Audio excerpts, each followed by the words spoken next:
Patrouille des Stars, malheureusement, le rendez-vous était pratiquement manqué. Voilà, on va parler peinture, par précision. J'annonçais la sculpture, mais il est artiste contemporain, mais avec un accent plus sur la peinture. C'est de ça que nous allons parler tout à l'heure. Steve Bandoma est notre invité, nous le recevons à l'honneur. À l'honneur.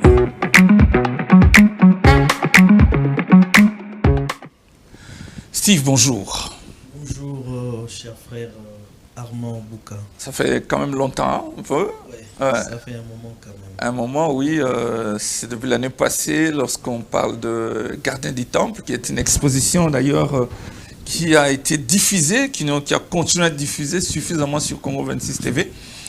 Et aujourd'hui, nous avons l'honneur de te recevoir encore. C'est pour nous un plaisir.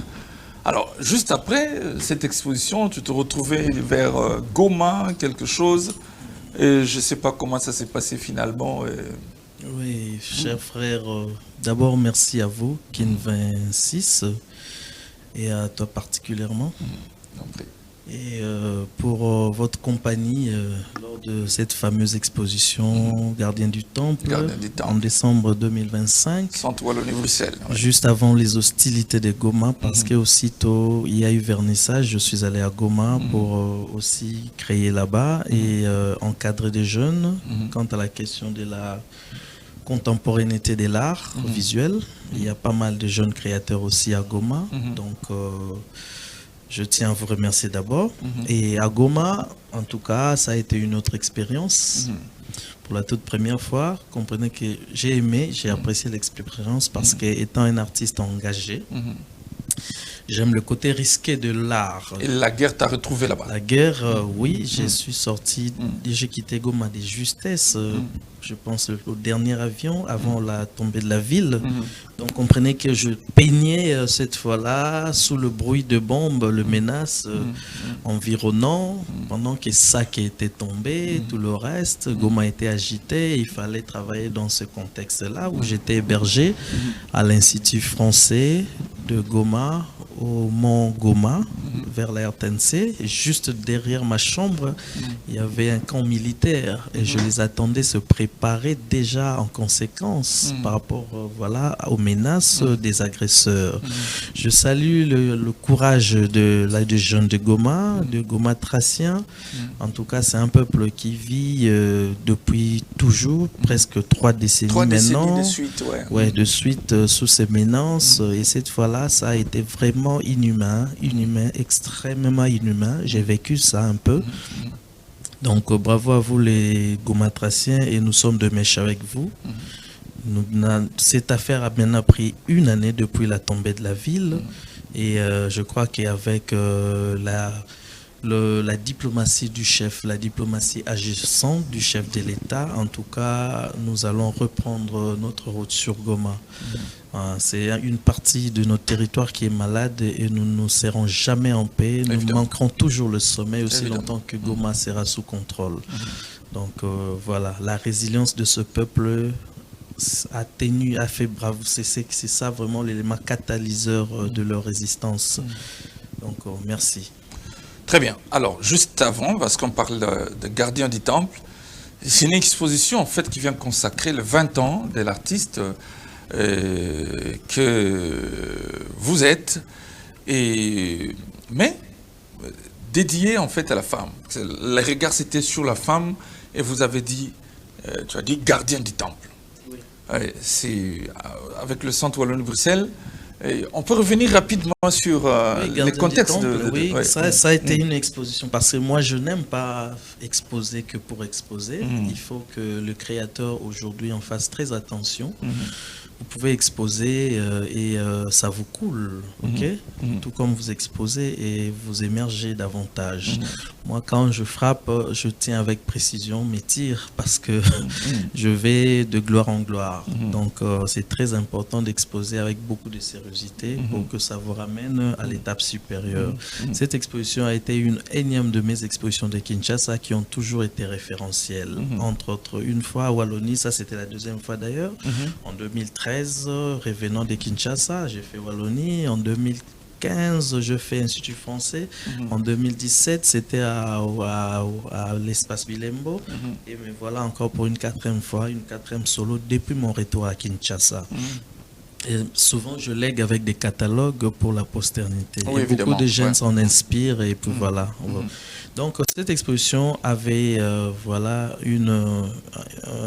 à célébrer, c'était l'année de la femme. Et il fallait travailler dans le contexte féminin. Et c'était un défi pour moi, autant plus que j'ai plus le penchant masculin, bien que dans l'homme, il y a le féminisme et la masculinité. Donc, il fallait proposer un titre, d'où Gardien du Temple, parce que je suis conservateur à la fois et activiste de valeurs traditionnelles, donc aussi activiste sur la question de la restitution du patrimoine matériel. Et j'ai facilement trouvé ces titres, je proposais et ça a été accepté. Voilà, il fallait travailler dans ces contextes-là. Je salue mon vieux Didier Moumengi pour sa contribution et Jean Kamba, le critique d'art, et Cécile de Wallonie, la directrice actuelle. Donc c'était une expo qui a vraiment fait couler de l'encre et de salive. Ça a inspiré aussi beaucoup de la jeunesse. Et voilà, ça reste référentiel dans ma carrière. Et il faut comprendre que ça fait mes 20 ans de carrière maintenant qui coïncidaient avec cette exposition. Jocelyn, tu pourras nous illustrer pour passer... Mes 20 ans de carrière qui coïncidaient avec cette exposition, d'où dans mes 20 ans de carrière, je me rends compte que j'en ai année par année 20 expositions solo. Ah bon? Cela voudrait dire une exposition par année. Donc c'est comme si un artiste musicien qui vous sortait un album par année. Par année, oui. Comprenez quand même que voilà, on ne passe on ne sort pas, on n'est pas là comme un cheveu dans la soupe. Donc voilà. Avec un cursus. Parce que justement, tu dis que chaque fois que tu fais une exposition, il y a quelque chose qui s'ensuit.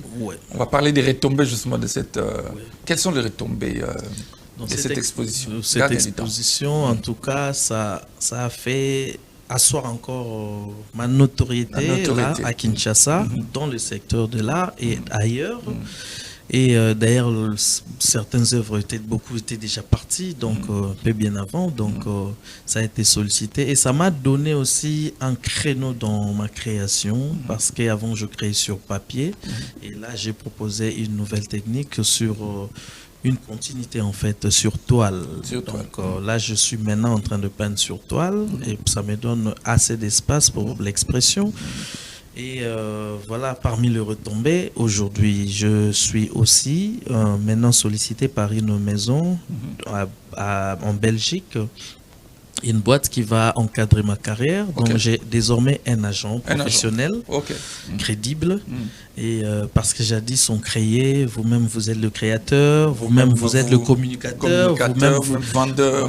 Non, c'est moins professionnel. Voilà. Maintenant ma carrière a quand même pris assez une bonne forme pour les avancées significatives, et désormais même mes prix seront à la flambée. Pour un temps de bientôt là, donc parce que on veut amener ma carrière à une autre dimension supérieure. Merci. C'est une très bonne chose, bravo. Donc voilà, c'est comme si cela ne suffisait pas. Aujourd'hui, Steve est, comment dirais, administrateur, comment dire. Administrateur. À la Sokoda, Société Congolaise des droits d'auteur et droits voisins. Oui. Est-ce pour répondre à cette appréhension qu'ont les gens, selon laquelle on a l'impression que la Sokoda, c'est une histoire de musiciens. L'absence d'autres artistes, c'est peut-être ça qui a connu. Comment ça s'est passé? Oui, ça c'est une nouvelle page qui s'ouvre à ma carrière à la fois. Et étant moi-même investi, déjà j'étais sociétaire et il fallait devenir coopérateur pour asseoir aux assemblées. Et il y a eu les assemblées l'année passée, au mois de septembre, en 2025, les assemblées voilà, extraordinaires et générales, et d'où nous étions élus administrateurs parmi les 12 administrateurs dont je représente la corporation Art Plastique. Donc, on n'a qu'un siège, nous les plasticiens. C'est là où je fais appel à mes collègues artistes plasticiens et graphistes de nous joindre à bord. Parce qu'aujourd'hui déjà, vous avez vu vous-même sur la toile que ces bicéphalismes qui existaient... Non, on en parle justement. Okay.